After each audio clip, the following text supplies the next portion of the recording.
Do you see yourself as a shallow, one-dimensional person? Do you aspire to be rigid in your thinking? Are you closed-minded? Are you resistant to growth and change? Do you prefer to avoid self-reflection? Do you lack intellectual curiosity? Do you feel personal development is unnecessary?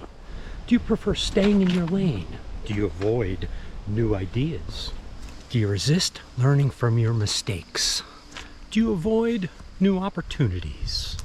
Do you believe you finally evolved into the person you were always intended to be, and that you will remain fundamentally unchanged for the rest of your days?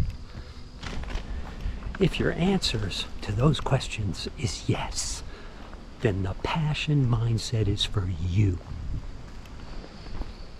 So what's the passion mindset, you might ask? Well, I didn't come across the actual term passion mindset till a couple of years ago when I read Cal Newport's amazing book, So Good They Can't Ignore You, which I highly recommend. In it, he talks about something he refers to as the passion mindset, as one of two mindsets people typically adopt when thinking about how to approach their career. The passion mindset is something that for me goes literally back decades, from when I was first trying to figure out what I wanted to do with my life and I was having trouble finding a job, and somebody handed me the book, What Color is Your Parachute?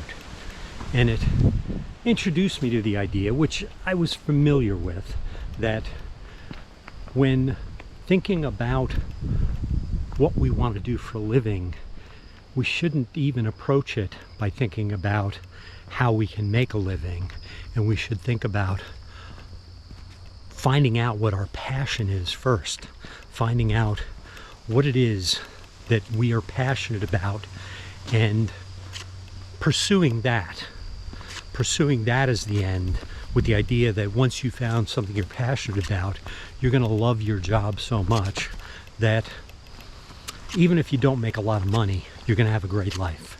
And that's fundamentally what the motivation behind the passion mindset is.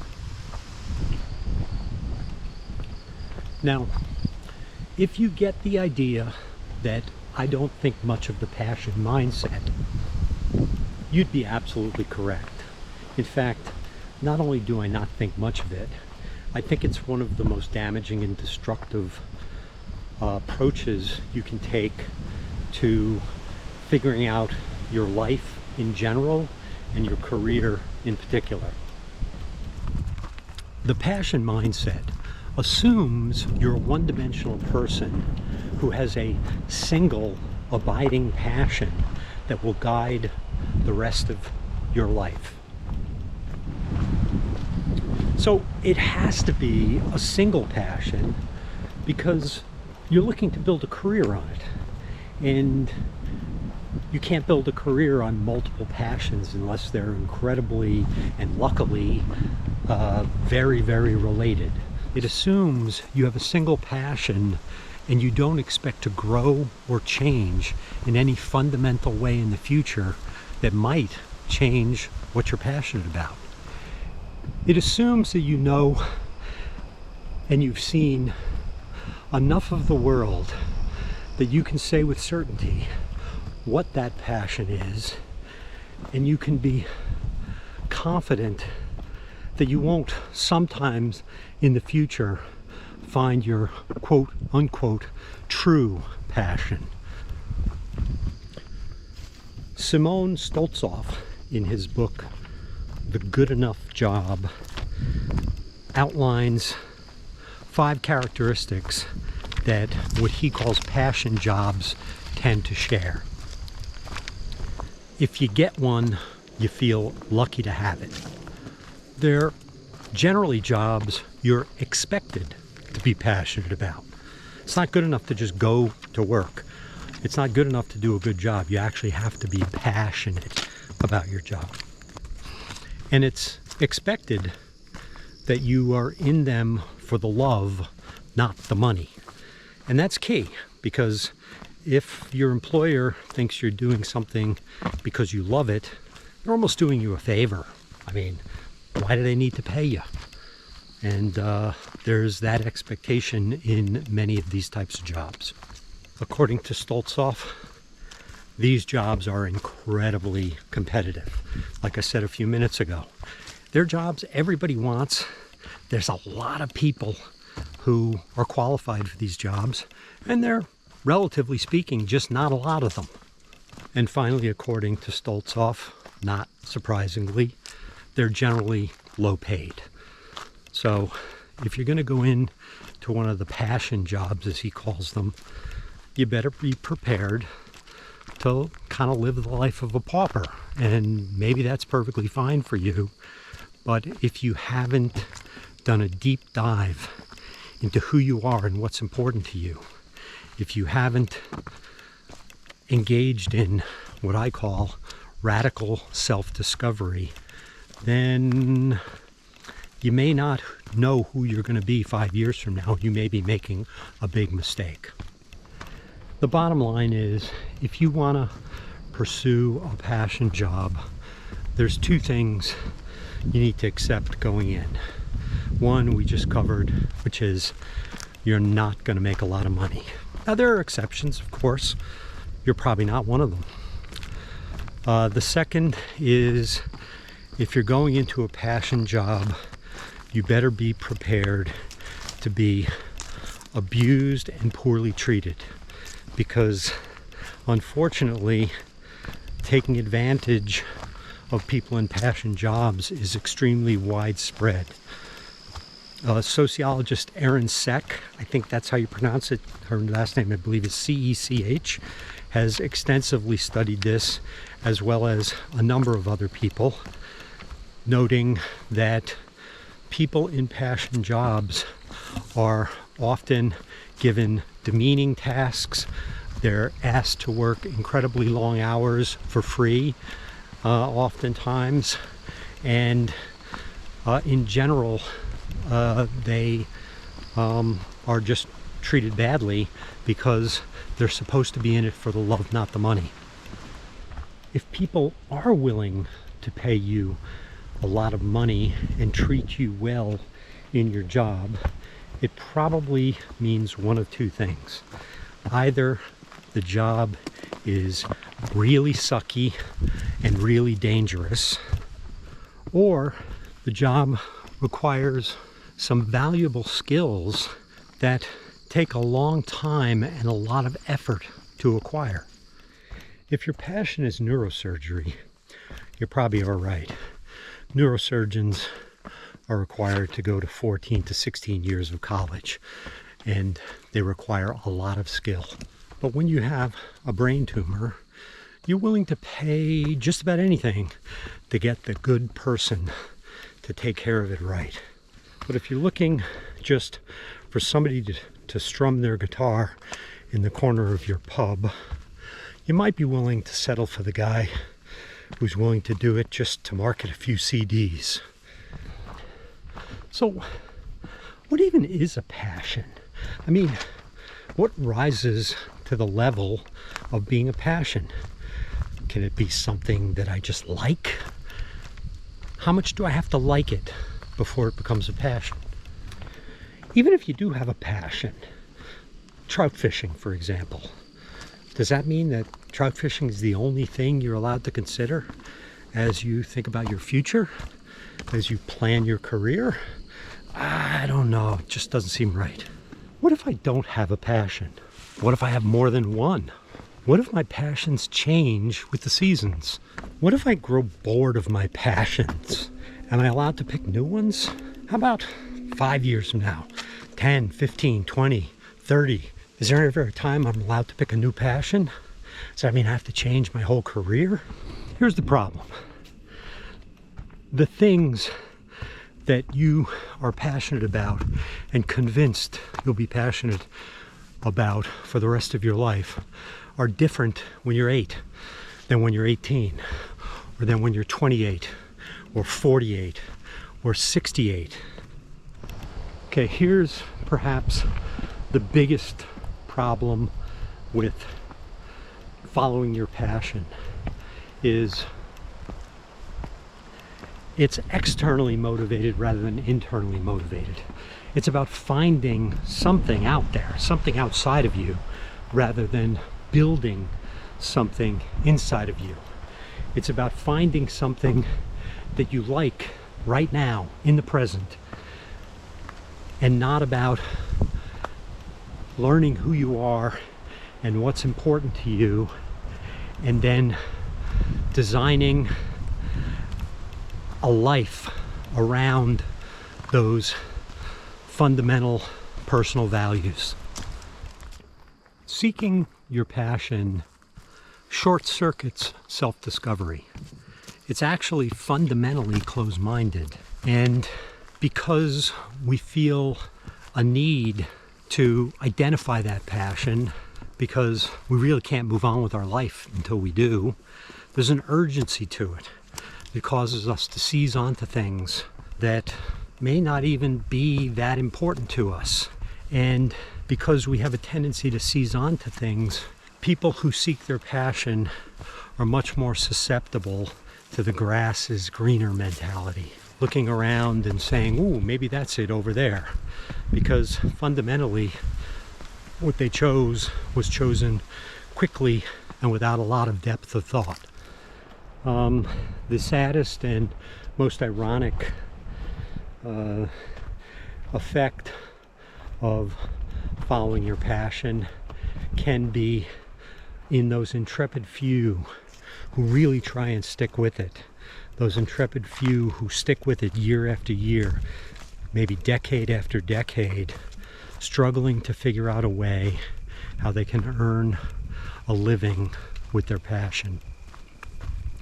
And for many of those, that effort of trying to convert their passions into cash, that effort of trying to earn a living based on the thing they love, actually ends up destroying their passion and destroying their love of whatever it is they had. Okay, well, I've spent the vast majority of this video tearing apart the idea of passion, or at least the idea of trying to use it as a means to figure out what you want to do with your life. I'd like to end with some ideas of what to do instead, but I don't have time to go into them in a huge amount of detail. For that, you might have to wait for me to finish the book that I'm working on. Hopefully sometime in 2025.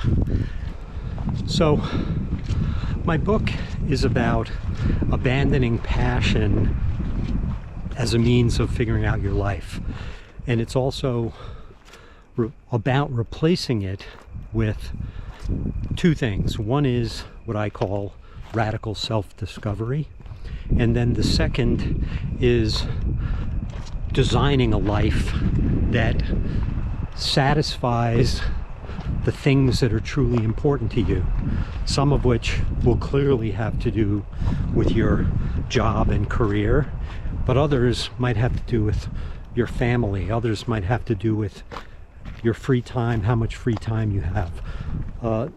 Any aspect of your life you can imagine, it's your responsibility to understand what's important to you and to design your life in such a way to support that as well as possible. How do you see your dreams? Are they pleasant fantasies, or are they actually elements of a life that you hope to manifest someday? That's an important distinction, because we all have fantasies, we all have things we think, oh, that would be nice. But if our dreams, or any of our dreams, transcend that into something we actually hoped to bring into our life, then that requires action. And not just random action, it requires directed action taken in support of that dream. Have you written your dreams down? have you analyzed them? How much detail? How much have you fleshed them out? Did you write all that down as well? Have you searched your dreams for inconsistencies? Is there anything that just doesn't work? Have you questioned them? How deeply have you interrogated them? There's a technique that was invented by psychologist Gary Klein called the pre-mortem. We all know what a post-mortem is. It's when you go and analyze something after the fact and try and figure out what the hell actually went wrong. So the pre-mortem is used as a management technique in corporations or groups that are involved in planning a large project that has some level of risk associated with it. It may or may not succeed. Kind of sounds like our futures. And in fact, I think something like a pre-mortem is a great technique to apply to your dreams. So when Klein implements pre-mortems with his teams, he instructs them to imagine that the plan they're considering was implemented, and it's now 1 or 2 years later, and the plan has failed spectacularly. And it's their job now to construct the scenario, reconstruct the future, if you will, to identify what went wrong. And so this forces the people on these teams out of the mindset of imagining how they can improve it. What can they do to make this plan better? How can they make it work? And instead start thinking, ooh, what are the risks here? What could go wrong? What are some of the unintended consequences? And I think that we can use similar techniques in our own lives. When you're thinking about the future, whether you're thinking about a dream or set of dreams, imagine 2, 5, 10 years from now, those dreams have come true. Okay, but let's also imagine that your life sucks. Well, how could it have sucked if your dreams came true? What really could have happened that would have resulted in your dreams coming true, but your life absolutely sucking? And the thing that this will force you to do is to actually think about your future in a way that you're not normally programmed to think about it. So anyway, I think the idea of a pre-mortem is a great, a great technique you can use in thinking about your future and evaluating your dreams. And also, as you begin to put plans in place to implement those dreams, you could do a pre-mortem there too. Imagine, okay, we implemented this plan for getting me where I want to be in the future, and it failed spectacularly. I didn't achieve what I hoped to achieve, which was being happy. So anyway, pre-mortem. Career passion doesn't come from finding something. It comes from building something. It takes a lot of work, takes a lot of effort, and takes a lot of time. It also takes a lot of self-knowledge to understand what's important to you, both in your career and in the life that career needs to support. So I'll finish by just observing that passion is an incredibly bad way to find out what to do with your life. Instead, a much better way is to, through self-reflection and a lot of effort, to find out who you are and what's important to you, and then to slowly over time design a life that supports those things that are important to you and gives you a broadly rewarding life both in terms of your work, but your life outside of work as well.